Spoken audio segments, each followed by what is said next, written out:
الحمد للہ رب العالمین والصلاة والسلام علی رسولہ الکریم، اما بعد۔ محترم بھائیوں اور بہنوں، آج سپریم کورٹ میں آسیہ مسیح کی بری ہونے سے پوری قوم مایوس ہوئی ہے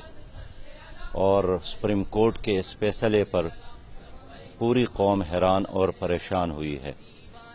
آسیہ مسیح جس نے جون 2009 میں توہین رسالت کا ارتکاب کیا تھا اور یہ مسلسل 10 سال سیشن کورٹ، ہائی کورٹ، جنہوں نے ان کے بارے میں پھانسی کا فیصلہ کیا تھا، اور بعد میں ایک اپیل کے نتیجے میں سپریم کورٹ نے آج اس کو بری کر لیا ہے۔ اس فیصلے پر قوم یکسو نہیں ہے اور سپریم کورٹ آف پاکستان سے پوری قوم یہ مطالبہ کرتی ہے کہ اس فیصلے پر نظر ثانی کر لے، اس لیے کہ جب بھی توہین رسالت کے مرتکب افراد کو سزائی نہیں ملتی ہے، جس طرح کبھی بھی نہیں ملی ہے، تو اس کا واضح پیغام یہی ہے کہ پھر عوام اور لوگ خود ہی فیصلہ کر لے۔ اس لیے ہم سمجھتے ہیں کہ ممتاز قادری کے حوالے سے تو چند دنوں میں فیصلہ ہوا اور ان کو پھانسی دی گئی۔ آسیہ مسیح جو اس کیس کا ایک مرکزی کردار ہے، اس کے بارے میں 10 سالوں میں بھی فیصلہ نہیں ہوا، اور آج عوام بجا طور پر اس پر احتجاج کا حق رکھتے ہیں۔ میں مطالبہ کرتا ہوں کہ آسیہ مسیح کا نام ACL میں ڈالا جائے اور ان کو باہر جانے نہ دیا جائے، اس لیے کہ جب بھی اس طرح جرم کا ارتکاب جس نے بھی کیا ہے تو مغرب فوری طور پر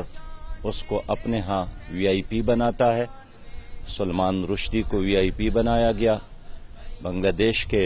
تسلیم نسرین کو VIP بنایا گیا، اور اب چند دنوں میں آپ دیکھیں گے کہ آسیہ مسیح کو بھی وہ ویلکم کریں گے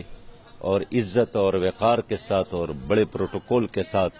اس کو وہاں پر پہنچایا جائے گا۔ لہٰذا ہم کہتے ہیں کہ اس کے باہر جانے پر پابندی لگایا جائے تاکہ اس کیس کو آگے بڑھانے میں وہ اس ملک میں موجود رہیں۔ ہم حکومت سے بھی یہ مطالبہ کرتے ہیں کہ 295C جو توہین رسالت کے حوالے سے ہمارے قانون میں پھانسی کا ایک قانون ہے کہ جس نے بھی توہین رسالت کیا 295C کے تحت مقدمہ درج ہوگا، کارروائی کی جائے گی۔ ساری دنیا اور خاص کر مغربی دنیا ہمارے قانون سے اس دفعہ کو ختم کرنے کے لیے لگی ہے، لہذا ہم چاہتے ہیں کہ جو بھی اس قانون میں تبدیلی کی کوشش کرتا ہے ان کو ناکام بنایا جائے اور توہین رسالت کے مرتکب افراد اس کے حوالے سے خود حکومت فیصلہ کرے، قوم کی ترجمانی کرے، اور عظیم اکثریت کے اس مطالبے کو حکومت خود ہی پرسو کر لے کہ سپریم کورٹ میں اس فیصلے پر نظر ثانی ہو اور بڑا بینچ تشکیل دے کر اس پورے معاملے کو اثر نو دیکھا جائے، اس لیے کہ موجودہ فیصلے سے ہماری قوم مطمئن نہیں ہے۔ اس فیصلے پر تمام دینی اور مذہبی اور سیاسی جماعتوں سے رابطہ کر رہے ہیں۔ کل ہم نے لاہور میں ملی یکجہتی کونسل کا اجلاس بلایا ہے، دوسرے قائدین کے ساتھ ہمارا رابطہ ہے، اور ہم انشاءاللہ ایک مشترکہ لائحہ عمل اعلان کریں گے۔ جمعے کے دن پورے ملک میں احتجاجی مظاہرے ہوں گے اور اپنے جذبات کا، احساسات کا اظہار ہوگا، اور ہم چاہتے ہیں کہ سپریم کورٹ آف پاکستان اس فیصلے پر نظر ثانی کرے، اس لیے کہ یہ فیصلہ انصاف کی اصولوں کے مطابق نہیں ہے۔